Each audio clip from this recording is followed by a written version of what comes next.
Welcome to the Under 8 podcast, a daily college basketball show brought to you every weekday in under 8 minutes at the time of recording. It is Thursday, January 4th, 11:20 p.m. My name is Josh Mullenix. On today's pod, the Michigan Wolverines lose again. NC State escapes in overtime on the women's side, and an anticipated Pac-12 matchup gets lopsided quickly. It's all right now on the Under 8 podcast.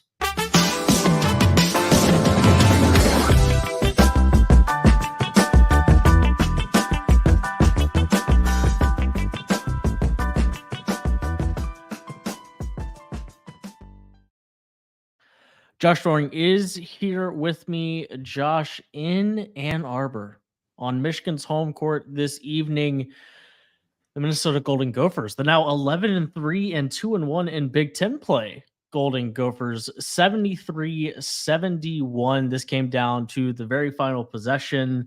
Doug McDaniel getting a chance to tie the game in regulation, doesn't get a layup to go down.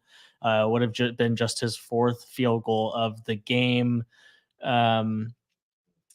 Ultimately, the Wolverines lose again. They're now 6-8, 1-2 in the Big Ten, and the Gophers off to continue a really strong start to the 2023-24 season. Pretty much the theme of Michigan's season, right? Close games, opportunities to make plays. Olivia Conboy got a really good look. They got the ball back off of a deflection out of bounds. McDaniel drives. Minnesota makes some good defensive adjustments, stays in front of him, forces it into a floater. Yeah, they had their opportunities to at least send this game to overtime. They probably shouldn't even have been in a position to have opportunities to win or tie the game on the last possession, but they found a way to give themselves that chance and couldn't take advantage. If I did the math right, they're now 1-5 in games decided by 6 or fewer points. And it's right. It's not like they're playing top 25 teams every game here. It's a lot of, a couple overtime games that didn't go their way, games like this one. And yeah, it's just, it's getting worse and worse and worse. There's really no other way to analyze it. There's just a ton of Michigan just never does quite enough to win. Whether it's playing defense enough times in a row, like they even late in this game, they get a steal on an inbounds pass and it turns into a three. And I believe at that point it was, 72-70 or something like that, 71-69. And 71-69, 103 left. They get a steal and a bucket. Instead of being down 5 with 108 left, they're down 2 with 103 left. And, then they give up a lob dunk.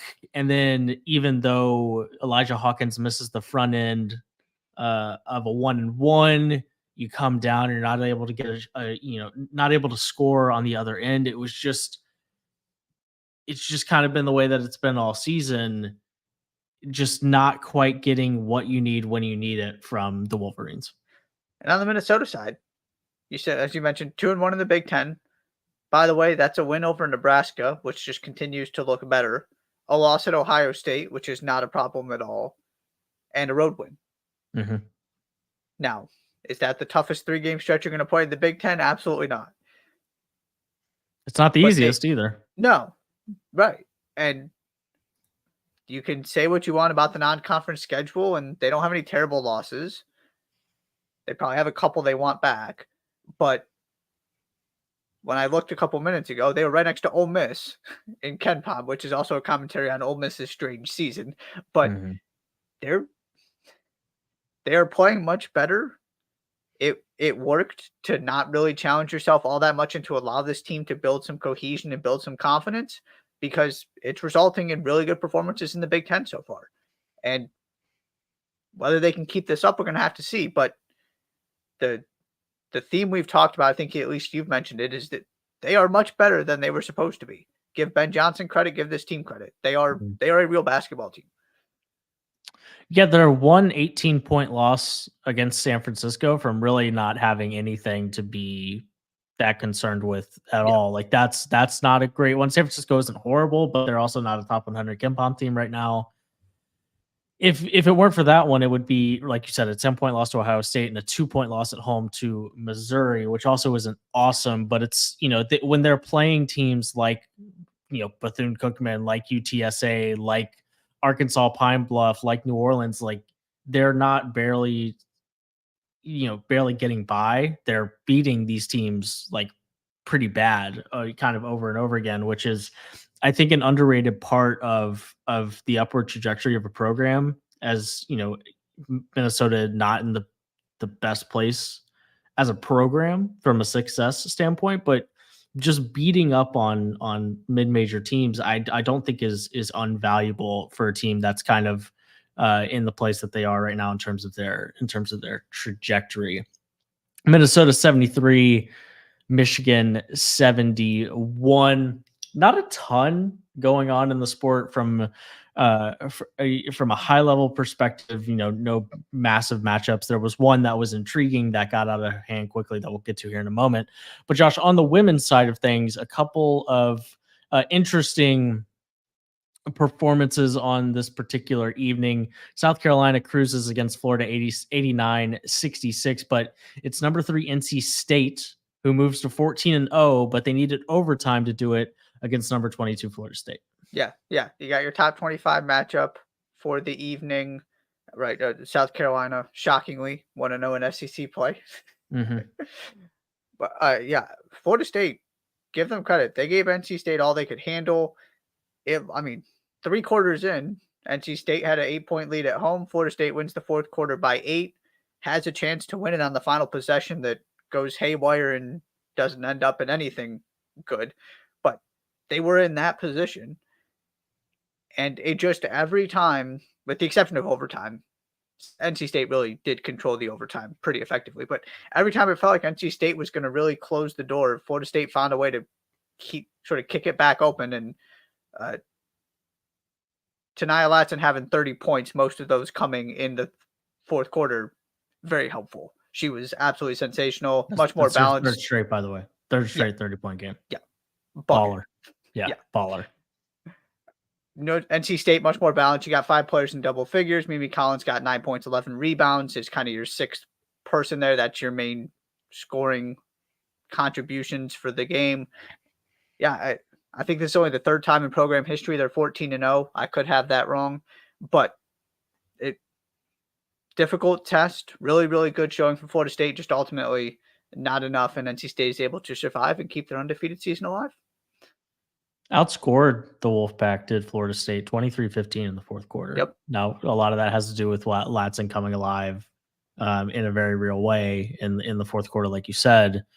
But that's impressive on the road, needing to win a quarter by 8 to force overtime. Of course, you'd love to walk away with a win, but if you're not going to, this is a pretty good way to not it's a pretty good way to feel encouraged by a performance like that.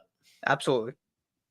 Anything else on the women's side you want to touch on? Like you said, South Carolina beats Florida by 23. A couple other top 25 teams get tested. Syracuse actually falls to UNC, but anything else on the women's side? No, that was the big thing I wanted to talk about.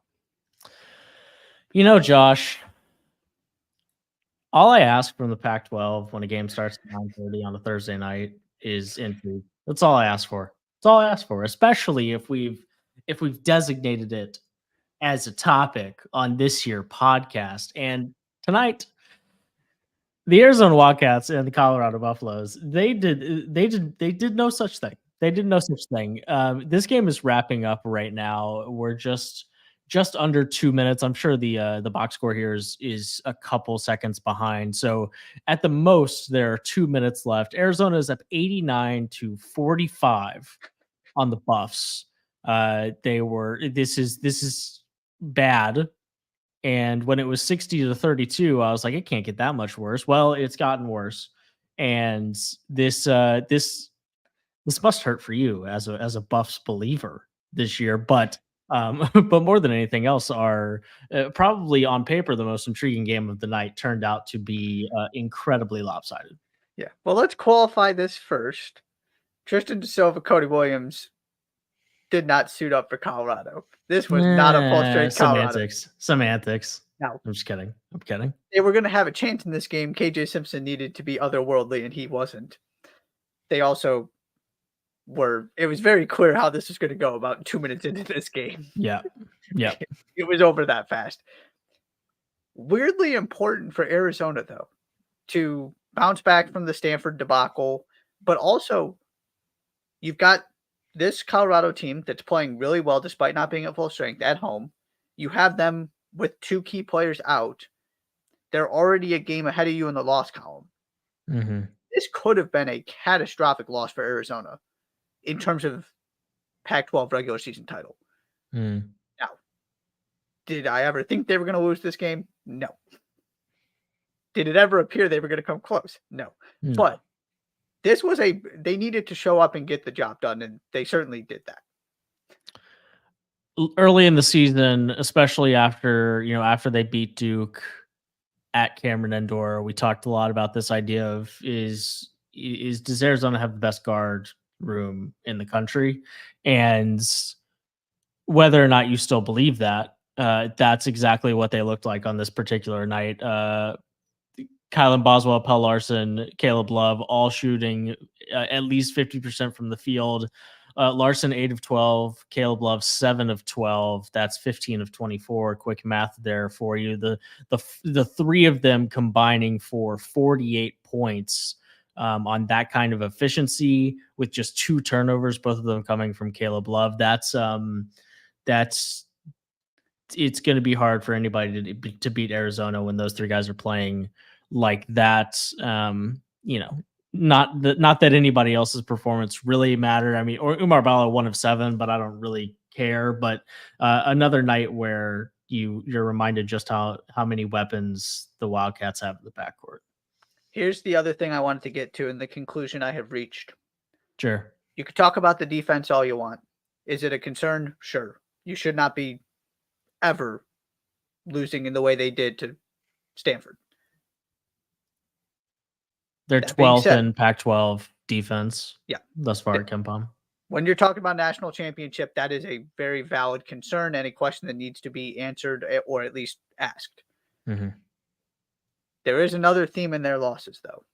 If you go back and look, it is that Kylan Boswell was awful. Yeah. I am to the point where this team is go look at Kylan Boswell's stats. If Kylan Boswell is knocking down 4 3-pointers early like he did in this game and completing 3/4 court double bounce passes like he did in this game, good luck. Yeah. He is unbelievable. He is quickly becoming one of my favorite players in the country. He is unbelievable. Really fun to watch. But sometimes he has a rough game.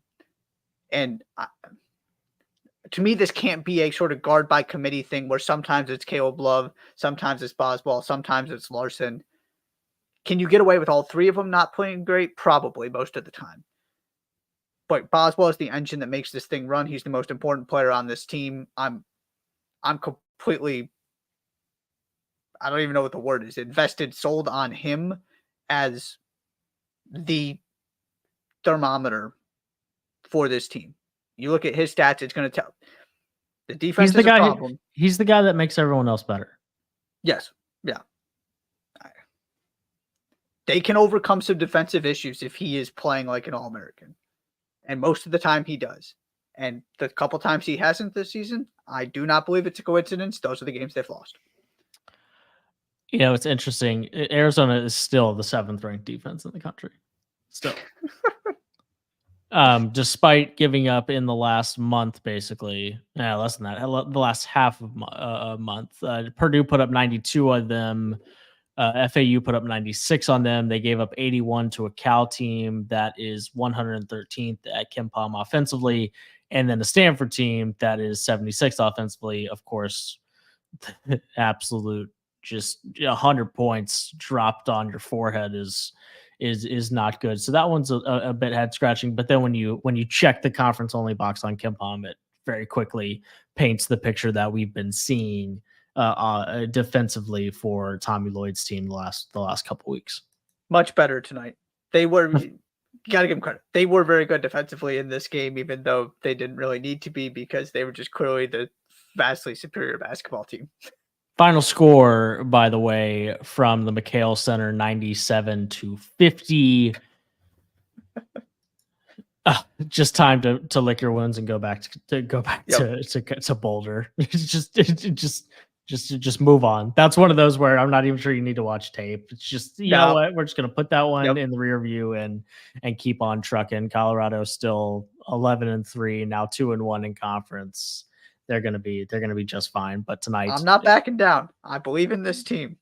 Tonight, undermanned, healthy, was not their night against the Wildcats. That's gonna do it for this Thursday edition of the Under 8 podcast. It is 11:36 p.m. Last show of the week. We'll be back on Sunday evening. Be sure to subscribe to the podcast wherever you listen to your shows. Follow the Under 8 Pod on Twitter. Subscribe on YouTube. Thank you. And we will see you tomorrow.